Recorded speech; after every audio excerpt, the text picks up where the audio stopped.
Everybody's posting about the 888 portal like it opens on the 8th, but your body clearly did not get that memo because I know that it's been feeling like a bit of a disaster for the last few days, right? We can feel the wave coming through.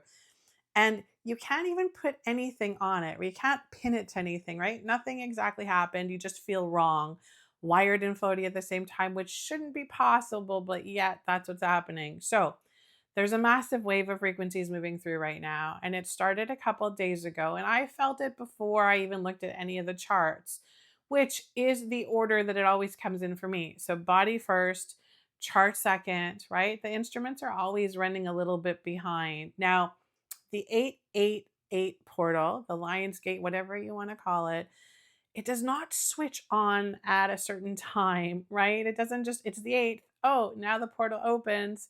It doesn't. It's literally like a ramp of energy, and we are in it right now. And we've been in it for a few days. Now, this is just the first door of the month, by the way.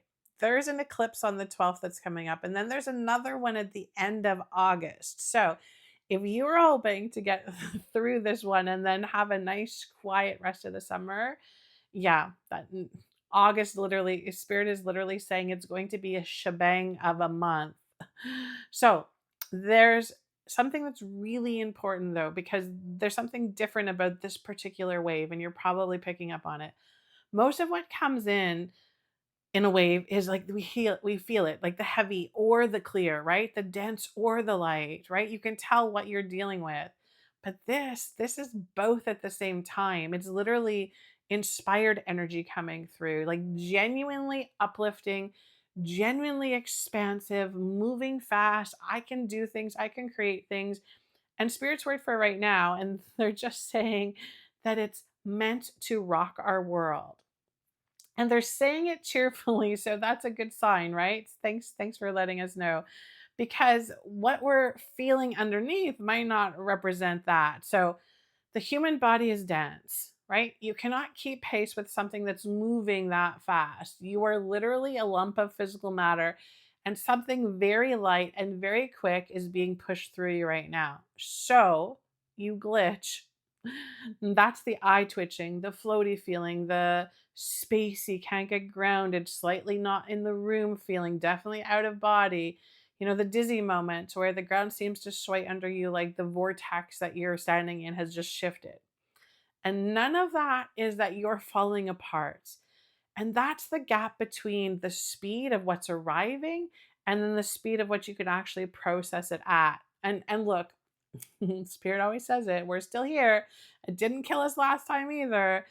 Now, the part that we need you to actually hear, because this is where some of our empaths are going to lose a lot of time.